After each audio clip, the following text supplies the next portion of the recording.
ये कहानी उस वक्त की है जब हमारी दुनिया जिसमें हम सब रहते हैं ये मुकम्मल तरीके से खत्म हो चुकी होती है और बचे कुचे लोग बड़ी सी रोबोटिक सिटीज पे रहा करते हैं। ये रोबोटिक सिटीज बिल्कुल एक बहुत बड़ी गाड़ियों की तरह होती हैं, यानी कि मूविंग सिटीज। और यहीं पे हम एक सबसे बड़ी मूविंग सिटी को देखते हैं जिसका नाम लंदन सिटी है। लंदन सिटी के कमांडर थेडियस अपने स्टाफ को कमांड देते हैं कि एक छोटी सिटी को पकड़ लिया जाए ताकि उसका सामान और खाना छीन लिया जाए। और यहाँ पर हम इस बड़ी लंदन सिटी को इस छोटी सिटी का पीछा करते हुए देखते हैं। छोटी मूविंग सिटी पर एक लड़की भी मौजूद होती है जिसने अपना चेहरा नकाब से ढका होता है। ये छोटा इंजन स्पीड में बहुत कम रफ्तार था जिसकी वजह से लंदन सिटी इसके करीब से करीब आता जा रहा था और बिल आखिर लंदन सिटी अपना बड़ा सा दरवाजा खोलकर इस छोटे इंजन को पकड़ लेता है और इस छोटे इंजन के टुकड़े कर दिए जाते हैं और इसको एक आग की जलती हुई भट्टी में डाल दिया जाता है। और ये फर्नेस यानी कि ये भट्टी इस पूरी लंदन सिटी का पावर सोर्स होती है जिसकी वजह से ये सिटी कहीं भी आ जा रही होती है। इस छोटी सिटी के लोगों को भी पकड़ लिया जाता है। लंदन सिटी इन्हें बिल्कुल नहीं मारना चाहती बल्कि वो इनको काम देना चाहती है, लेकिन छोटी सिटी वाले लोग यकीन नहीं करते। उन्हें लगता है कि जैसे हमें मार दिया जाएगा। तो यहाँ पे थेडियस आकर यकीन दिलाते हैं कि आप सबको उसी तरीके से यहाँ रखा जाएगा जैसे हमारे लोग यहाँ पे रहते हैं। यहाँ पर हम एक कैरेक्टर टॉम को देखते हैं जिसको पुराने जमाने की चीजें जमा करने का शौक होता है और वो हिस्ट्री में भी और टेक्नोलॉजी में भी महारत रखता है। यहाँ पे टॉम से मिस्टर वैलेंटाइन की बेटी मिलती है। वो टॉम से जानना चाहती है कि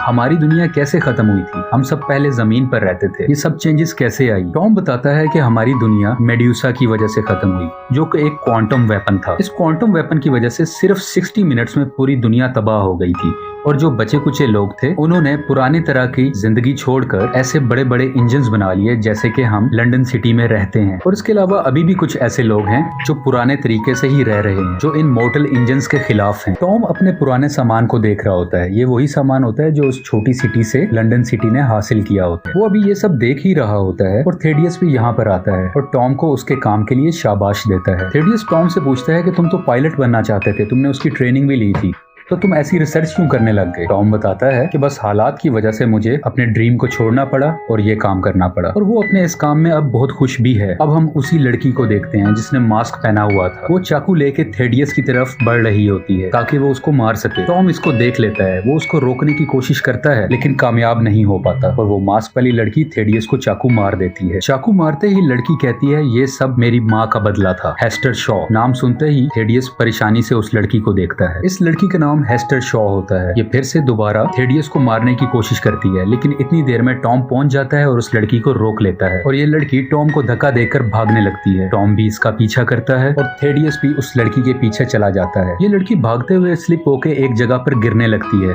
लेकिन टॉम उसी वक्त पहुंच के उसका हाथ पकड़ लेता है और उसे गिरने से बचाता है। और ये लड़की टॉम को बताती है कि हेस्टर वैसा नहीं है जैसा वो दिखता है, वो बहुत जालिम इंसान है, उसी ने मेरी माँ को भी कत्ल किया। और ये कहते ही वो अपना हाथ छुड़वाती है और उस बड़े से कुएं के अंदर गिर जाती है जहाँ से ये सारा गंद निकल के बाहर जा रहा होता है, यानी कि उस फर्नेस का वेस्ट मटेरियल इस जगह से निकलकर इंजन से बाहर जा रहा होता है और ये लड़की भी वहीं से बाहर निकल जाती है। और इतनी देर में थेडियस भी यहाँ पर पहुंच जाता है। टॉम घबराई हुई हालत में थेडियस को बताता है कि वो लड़की पता नहीं क्या बातें कर रही थी, वो आपको खूनी कह रही थी, कातिल कह रही। ये सुनकर थेडियस टॉम को उसी कुएं में यानी कि उसी ढलान टाइप कुएं में धक्का दे देता है और टॉम भी उस कुएं से घूमता हुआ बाहर जाके गिर जाता है। इतनी देर में थेडियस की बेटी आ जाती है और वो अपने वालिद से टॉम का पूछती है और थेडियस यहाँ पर एक्टिंग करते हुए कहता है कि टॉम और वो जो लड़की बाहर से आई थी वो दोनों आपस में लड़ रहे थे और लड़ाई के दरमियान दोनों इस कुएं में गिर गए, जिसका मुझे बहुत अफसोस है। वो एक अच्छा लड़का था। जाहिर है कि थेडियस यहाँ पर एक्टिंग कर रहा होता है और झूठ बोलता है। और उसी वक्त इस लड़की की नजर टॉम के एक दोस्त पर जाती है जो काफी डरा हुआ मालूम होता था। इसको शक होता है कि जैसे इसने कुछ देखा है, ये कुछ जानता है। अगले सीन में थेडियस एक हवाई जहाज को बेचता है ताकि वो कंफर्म कर सके कि वो लड़की और टॉम दोनों मर चुके हैं या जिंदा हैं। वो जहाज देखता है लेकिन उन्हें कुछ नहीं मिलता क्योंकि ये दोनों पहाड़ी चोटियों में छुपे होते हैं।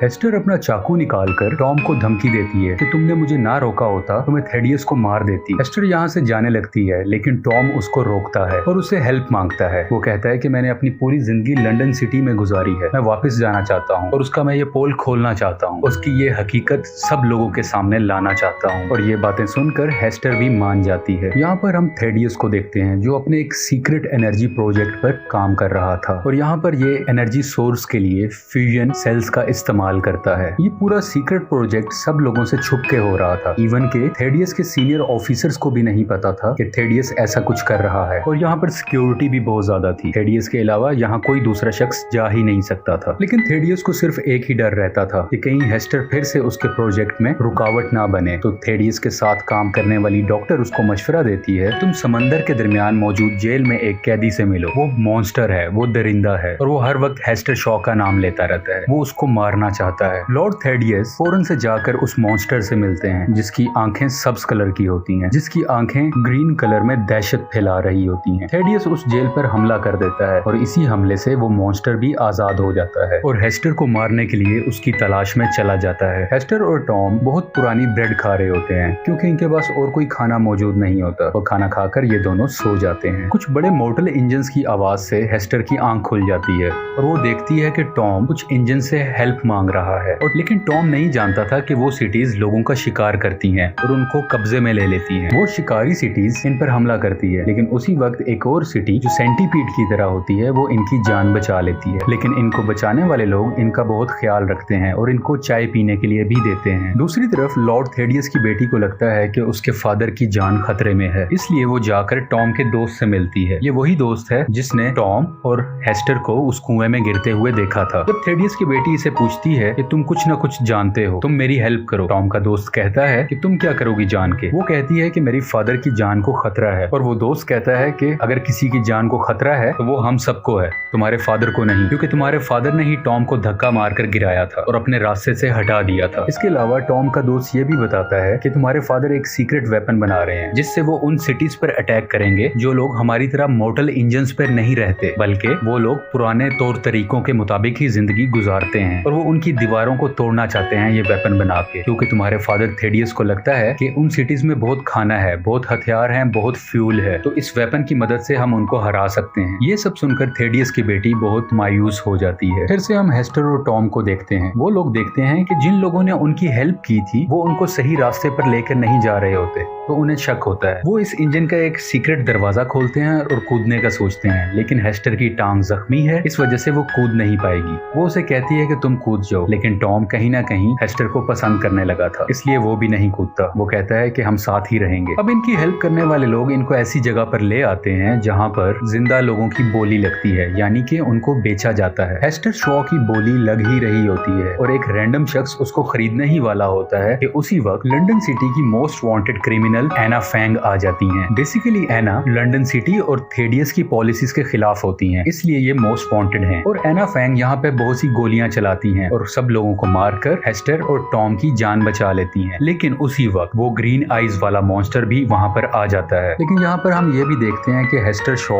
उस मॉन्स्टर को बहुत अच्छे तरीके से जानती है, लेकिन अभी तक ये रिवील नहीं होता कि कैसे। और काफी मुश्किल के बाद एना फैंग इन दोनों को उस मॉन्स्टर से भी बचा लेती है और अपने जहाज में बैठ के आगे चल पड़ती है। अपने जहाज के सफर में एना हेस्टर से पूछती है कि तुम उस मॉन्स्टर को कैसे जानती हो और वो तुम्हें मारना क्यों चाहता है। हेस्टर बताती है कि इसी मॉन्स्टर जिसको मैं स्राइक कहती हूँ, इसी ने मुझे पाला, बड़ा किया, मेरा ख्याल रखा। मेरी माँ को जब थेडियस ने मार दिया था तो मेरा कोई सहारा नहीं था और मैं इसी ग्रीन मॉन्स्टर को मिली। इसने मुझे पाला, बड़ा किया, मेरा ख्याल रखा, मुझे खाना खिलाया, लेकिन मैं फिर भी काफी उदास रहती थी। और मेरी उदासी को देखते हुए मॉन्स्टर ने मुझसे वादा किया कि मैं तुम्हें भी अपनी तरह बना दूंगा ताकि तुम्हें कोई बुरी यादें ना आए, तुम्हें कोई दुख ना रहे, और तुम मेरे साथ वादा करो कि तुम मेरी तरह मॉन्स्टर बनोगी ताकि हमेशा से जिंदा रह सको। वो उसे वादा भी कर लेती है, लेकिन उसे जब कुछ दिन पहले पता चला होता है कि थेडियस वैलेंटाइन जिंदा है और वो कहाँ पर है, तो वो उसे मारने का इरादा करके उस मॉन्स्टर के पास से भाग जाती है। और यही वजह थी कि हेस्टर मॉन्स्टर के पास से भाग चुकी थी और उसने अपना वादा तोड़ा था, क्योंकि वादा ये था कि वो उस जैसी मॉन्स्टर बनेगी, लेकिन वो भाग चुकी होती है। और इसी वजह से उस मॉन्स्टर को गुस्सा आता है और वो हेस्टर को जान से मार देना चाहता है। फिर से हम लंदन सिटी को देखते हैं जो कि अपनी डिसाइडेड डायरेक्शंस की बजाय किसी और ही डायरेक्शन की तरफ जा रही थी। जब थेडियस के सीनियर ऑफिसर को ये पता चलता है तो वो उस चर्च में उससे मिलने आता है और कहता कहता है कि मेरी मर्जी के अलावा तुम ये कैसे कर सकते हो। थेडियस का सीनियर ऑफिसर देखता है कि थेडियस एक बहुत बड़े सीक्रेट प्रोजेक्ट पर काम कर रहा है और ये कुछ और नहीं बल्कि वही मेड्यूसा प्रोजेक्ट है। इसी प्रोजेक्ट की वजह से आज से बहुत सालों पहले हमारी दुनिया भी तबाह हो चुकी थी और अब थेडियस वही वेपन दोबारा बना चुका होता है। इससे पहले कि सीनियर ऑफिसर थेडियस को रोकता, थेडियस उसको गोली मार देता है और ये सब होता थेडियस की बेटी और टॉम का दोस्त भी देख रहे थे, यानी कि थेडियस की बेटी को अपने फादर की सच्चाई का पता चल चुका है। दूसरी तरफ एना फैंग अपने हवाई अड्डे पे पहुंच जाते हैं और अपने जहाज को यहाँ पर लैंड कर देते हैं और वो अपने साथियों से मिलती है और टॉम और हेस्टर को भी उनसे मिलवाती है। इनको पता चलता है कि लंदन सिटी हमारी तरफ बहुत ज्यादा स्पीड से बढ़ रही है, वो हम पर अटैक करना चाहती है और एना फैंग बताती हैं कि थेडियस के पास अब मेड्यूसा सिस्टम है, उसको रोकने का एक ही तरीका है कि उस सिस्टम को क्रैश किया जाए, जिसका अभी तक इनको कोई हल नहीं मिल रहा होता। हेस्टर शॉ अपने पास्ट को याद करते हुए बताती है कि उसकी मदर और थेडियस बहुत अच्छे दोस्त थे, दोनों बहुत प्रोफेशनल साइंटिस्ट थे, लेकिन जब उसकी मदर ने मेड्यूसा का कंट्रोल करने वाली मशीन इजाद की तो उसको देखकर थेडियस के अंदर लालच आ गई और थेडियस ने उसकी माँ को मार दिया ताकि वो उस मशीन को हासिल कर दे और मेड्यूसा को कंट्रोल करने वाली पावर उसके पास आ जाए। अब सिर्फ यही हल है कि वो क्रैश ड्राइव मिले जिससे वो सिस्टम क्रैश कर सके, लेकिन अब तक वो ड्राइव कहाँ है किसी को कुछ पता नहीं होता। ये सब इस मुसीबत में होते हैं और उसी वक्त एक और मुसीबत यानी कि वो मॉन्स्टर भी आ जाता है और इस एयरपोर्ट को मुकम्मल तरीके से तबाह कर देता है। सब सोल्जर्स मॉन्स्टर को मारने की कोशिश करते हैं लेकिन इस पर कुछ असर नहीं होता और ये मॉन्स्टर टॉम को भी पकड़ लेता है। टॉम को मारने ही वाला होता है कि टॉम को मत मारो, मैं इसे प्यार करती हूँ। जब ये मॉन्स्टर उसकी आंखों में आंसू देखता है, उसको उदास देखता है, तो वो टॉम को छोड़ देता है क्योंकि मॉन्स्टर कभी भी नहीं चाहता था कि मेरे किसी भी काम की वजह से हेस्टर को उदास होना पड़े, उसे रोना पड़े। और अब हम देखते हैं कि यही मॉन्स्टर डैमेज होने लगता है यानी कि तबाह होने लगता है और मरने से पहले वो हेस्टर को एक लॉकेट देता है। वो उसे बताता है कि जब तुम मुझे मिली थी तो ये लॉकेट तुम्हारी गर्दन में था और इसको मैंने संभाल के रखा था। वो उसको वो लॉकेट दे देता है और ये सब लोग अपने हवाई जहाज में बैठ के उस एयरपोर्ट से निकल जाते हैं और वो मॉन्स्टर वहीं पर मर जाता है और पूरा का पूरा एयरपोर्ट भी तबाह हो जाता है और वो सैंगहू में पहुंच जाते हैं, यानी कि वही सिटी जहाँ पे लोग पुराने तौर तरीके के मुताबिक ही जिंदगी गुजार रहे होते हैं। अब हम फिर से थेडियस को देखते हैं जो अपने लोगों में अनाउंसमेंट करता है कि हम सैंगहू की वॉल को गिरा देंगे। बेसिकली सैंगहू की वॉल बहुत मजबूत थी जो आज से पहले कोई नहीं गिरा सका था, लेकिन थेडियस बताता है कि अब हमारे पास वो वेपन है जिससे कोई भी जंग जीती जा सकती है और अब हम उस वॉल को गिरा देंगे और अब हम सैंगहू पर भी कब्जा कर लेंगे। हमें खाना मिलेगा, हमें फूड मिलेगी, हमें फ्यूल, हमें रहने की जगह और भी बहुत कुछ। सब लोग बहुत खुश हो जाते हैं। एना अपने सीनियर ऑफिसर गवर्नर से ये इजाजत मांगती है कि हमें पहले लंदन सिटी पर अटैक कर देना चाहिए क्योंकि अगर हमने पहले अटैक नहीं किया तो थेडियस मेड्यूसा की मदद से हमारी सिटी को तबाह कर देगा और गवर्नर इजाजत दे देते हैं और इसके बाद सैंगहू की एयरफोर्स और आर्मी हमले के लिए बिल्कुल तैयार हो जाती है। हेस्टर अपने लॉकेट को देख रही होती है जो उसकी माँ ने उसे दिया था। वो उसको देखती है, एकदम वो उसको खोल लेती है और वो अंदर देखती है कि इसके अंदर तो वही क्रैश ड्राइव है जो मेड्यूसा को क्रैश करने में उनकी हेल्प कर सकती है। वो इस बात की मालूमात टॉम को देती है। दूसरी तरफ थेडियस इनके करीब पहुंच जाता है और वो मेड्यूसा से इन पर अटैक कर देता है। इस अटैक की वजह से इनकी पूरी की पूरी वॉल डैमेज हो जाती है और जितने भी प्लेन्स इस वॉल के ऊपर खड़े थे वो भी सब के सब तबाह हो जाते हैं और ये दोनों इस क्रैश ड्राइव का एना फैंग को भी बता देते हैं। अब ये सब मिलकर लंदन सिटी की तरफ अटैक करते हैं। रास्ते में जाते हुए इनके बहुत से सोल्जर्स मारे जाते हैं, बहुत से जहाज तबाह हो जाते हैं, लेकिन बिल आखिर कुछ लोग लंदन सिटी में पहुंच ही जाते हैं। यहाँ पर एना और थेडियस की आपस में फाइट हो रही होती है जिससे उसका ध्यान बढ़ जाता है और इस चीज को देखते हुए हेस्टर उसी चर्च में आ जाती है जहाँ पे मेड्यूसा दोबारा से रिचार्ज हो रहा था क्योंकि उसे एक बार दोबारा से हमला करना था। और काफी मुश्किल के बाद हेस्टर उस वेपन यानी कि मेड्यूसा को अपनी माँ की तरफ से दी गई यूएसबी लगाकर क्रैश कर देती है, यानी कि अब ये सिस्टम सेट डाउन हो चुका है। और दूसरी तरफ लड़ाई में एना फैंग काफी हद तक घायल हो जाती हैं और वो हेस्टर को कहती हैं कि तुम यहाँ से भाग जाओ, लेकिन लड़ाई में एना फैंग की मौत हो जाती है।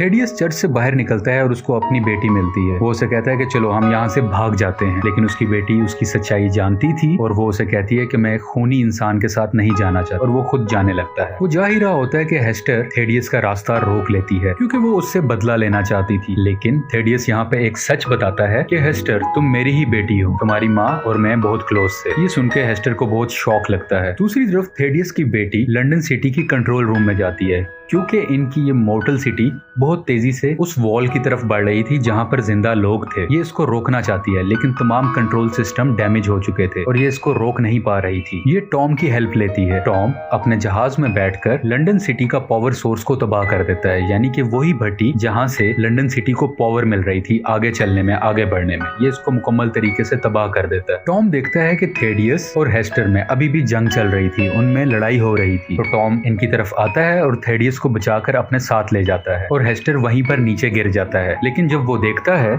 कि जहाँ पर वो गिरा होता है लंदन सिटी बिल्कुल उसी की तरफ आ रही होती है, वो उसको देख के अपनी आंखें बंद कर लेता है और लंदन सिटी उसके ऊपर से गुजर जाती है और यहाँ पर थेडियस की भी मौत हो जाती है और उसके साथ ही शहर भी रुक जाता है, यानी कि अब वो आगे मूव नहीं करता। लंदन सिटी के बचने वाले लोग सैंगहू सिटी से शेल्टर मांगते हैं और सैंगहू सिटी के गवर्नर उनको वेलकम करते हैं और दूसरी तरफ टॉम और हेस्टर दोनों एक दूसरे से गले मिलते हैं और उसके बाद वो अपने जहाज पर बैठकर सैर करने के लिए निकल जाते हैं और बहुत घूमते हैं, एंजॉय करता है और यहीं पर मूवी की स्टोरी खत्म हो जाती है।